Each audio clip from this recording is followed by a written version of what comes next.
पानी हेर्नु कति छ। हामी चाहिँ यो धनुषकोटी धामबाट चाहिँ यो झोलुङ्गे पुलमा यहाँ नारायण सर पनि हुनुहुन्छ, पाथिभरा टोलबाट नेतृत्व गरेर चाहिँ ज्येष्ठ नागरिकहरूलाई भ्रमण अवलोकन गराउन लिएर आउनुभएको। टिकटकमा भरे भिडियो मजाले आउँछ भनेर आउँछ, एकदम आउँछ। तपाईँका नि आफ्ना कुरा राख्दा भयो नि राखिहाल्नुहोस् न। मेरो चाहिँ आफ्नो कुरा त्यस्तो खासै चाहिँ केही छैन, सबै कुरा अब ज्येष्ठ नागरिकलाई घुमाउन ल्याएकाले साह्रै खुसी हुनुभएको छ। तपाईँलाई धेरै धेरै धन्यवाद। होइन तपाईँको शुभ नाम पनि भनिदिनु पर्यो। निर्मला कडेरिया, निर्मला कडेरिया हुनुहुन्छ। कति हो?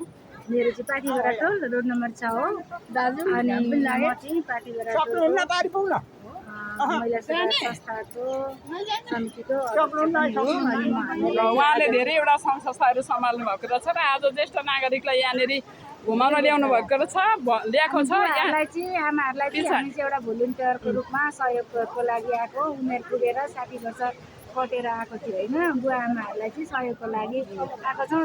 यसमा चाहिँ हामी अत्यन्त खुसी छौँ। फेरि पनि अब यस्तो अवसर फेरि हामी जुटाउन सक्छौँ कि आशा गर्नुहोस् तपाईँहरू।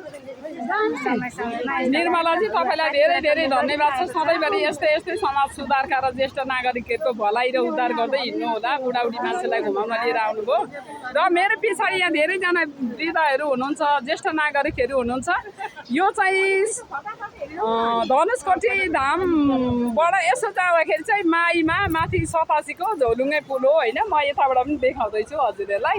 यहाँनिर हेर्नु सबैजना पर जाँदै हुनुहुन्छ, म चाहिँ गइनँ कि। म चाहिँ गइनँ, म यहाँसम्म नत्र म धेरैचोटि तरेँ, अब कतिचोटि तर्नु भनेर।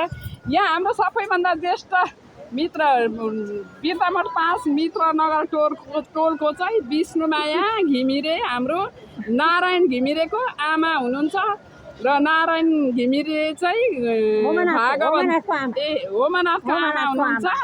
होमनाथ घिमिरेको आमा हुनुहुन्छ र उहाँ चाहिँ भागवत देवी भागवतहरू चाहिँ भागवतको वाचन गर्दै हिँड्नुहुन्छ। वाचन गर्ने गुरु पनि हो होइन। व्यासमा वाचन गर्नुहुन्छ, पुराण भन्नुहुन्छ उहाँको आमा चाहिँ। हजुरको नाम हजुरले भनिदिनु त एकचोटि। विष्णुमाया घिमिरे। विष्णुमाया घिमिरे। हजुर जान सक्नुहुन्छ त्यो जान। यसो 2-3 पागा टेकेर आउनु। यहाँ सबैजना यसरी यता बाइक पनि छिर्दो रहेछ यहाँनिर हेर्नु त। यो झोलुङ्गे पुलमा त बाइक पनि छिर्दो रहेछ। जय होस् भन्दै माता भवानीले सबैको उद्धार गरौँ।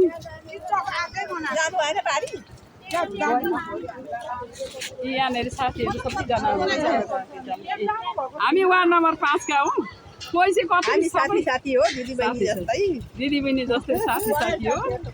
अनि यो चाहिँ हाम्रो सोचै बिनाको यात्रा हो कि, सोचै बिनाको यात्रा।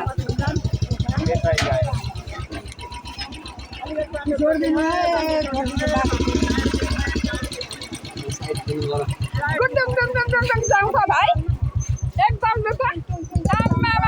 भाइले के साह्रो हाँकेको फर्काएको मलाई उता सक्दिनँ। मैले फर्केँ त उ पर पुगेर। आफ्नो ज्यान भन्दा ठुलो केही होइन। ज्यान